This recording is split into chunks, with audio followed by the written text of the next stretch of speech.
It's been a while since I sat down and tried to make a comprehensive video like this, but high school sucks, and I'm pretty sure it sucks for just about everybody. It sucks for the people that are popular and then later fall off after high school. I made a video while I was in England that was basically talking about how people that quote-unquote peak during high school later have a very hard time later on in life. I accidentally deleted that video and never uploaded it, but I brought up the concept in several more videos as the time went on, and I really want to get into it today because it's the truth that people who are popular in high school and have that social friend group and circle around them, later when they lose it, which happens immediately after, they have a really tough time adjusting back to society. And when they get into the working world and dynamics are not the same as they used to be, and the people who used to be at the bottom are now closer to the top as they pass the filter around the age of 24, it no longer feels like home to them. So they forever become longing for that experience that they had back then. And they may even, as cringe as it sounds, try to vicariously live it through their children in their 40s, which is not the way to go about things.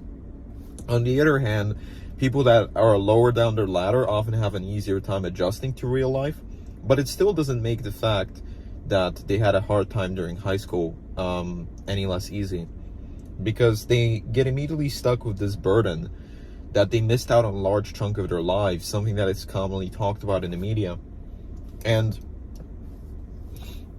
it sort of stays with them. So if I had to make this video edited and cut out all the silent parts and make it big and flashy, I don't think I could adequately express the things that go through my mind as I'm just sort of recording these videos in my car. I'll try to do it regardless in as little words as I can. I had very high expectations going into high school. I remember when I went to the open house from my high school, they showed us this very large presentation and showed us all the ways in which it could be beneficial. There was a girl talking about how the debate program was really good, and I've always been really good at debate, so I was very focused on that and thought I could reach the top ladders there. There was a girl talking about how she learned Chinese, and another one who learned French, and another one who learned Spanish for AP Chinese, French, and Spanish courses. There were a lot of people up on stage, including the JROTC, and they were talking about how good this school is for people who are interested in performing arts and debate and things of the sort. And I really fell for it. So I turned to my parents and I said, as we were walking out of the open house, and I couldn't have been older than 14 at the time because I was held back a grade in third grade, so I was always the oldest student in my grade. I was 14 at the end of 8th grade. So I turned to my parents and I said, I really want to go to this high school. If I go to this high school, I'll be happy. And I really believed that.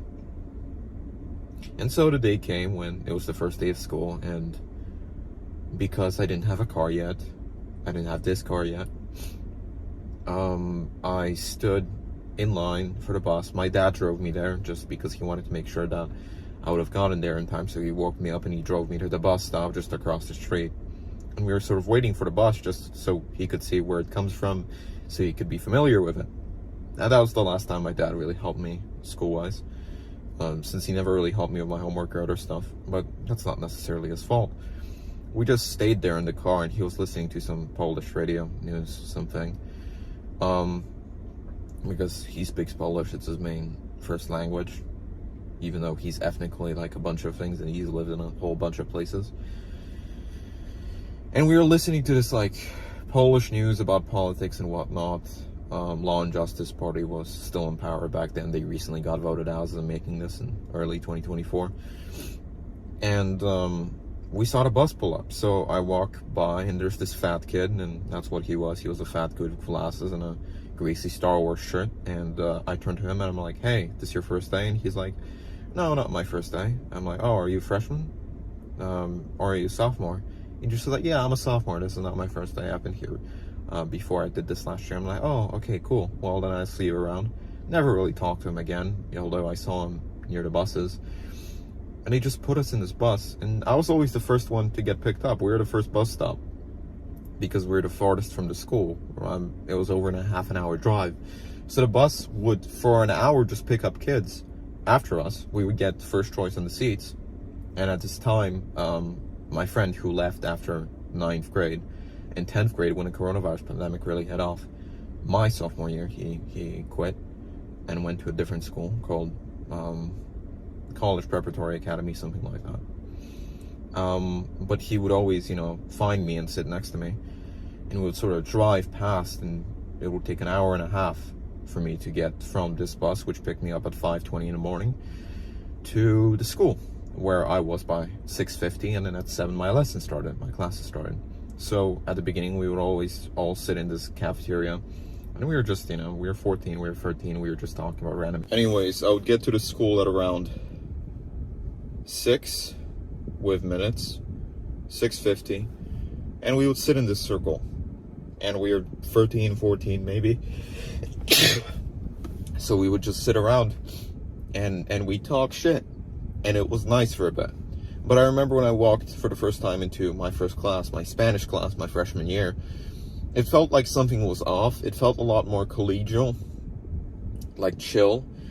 And for a second I understood that the relations I was going to have with my classmates wouldn't be the same way they were when I was a lot younger. And that creeped me out. And I think that first experience really sunk into me, because as high school went on, it just got worse and worse and worse progressively with every year. And I became more and more disheartened by the fact that people were informing this community around me that I didn't really have like a solid friend group at my high school. I had to juggle between different friend groups in order to find people that I really fit in with. And I never managed to do it. I just had people that I sort of fit in with, and I stuck around them, and I switched between them all the time because there was no one that was truly like me. I think I did find a couple of people that were pretty much like me, but that was towards the end of my senior year, and I didn't know it until much later after I graduated high school that they were heading in the same direction that I would eventually go to, but still figuring that out. It's just weird. People get disheartened by it, and I think we place too much expectation upon it in the media. High school is weird for everyone, man. That's all I wanted to say. I wanted to go on a long tangent, but my storage won't let me, so thank you for watching. I'll see you in the next one. Peace.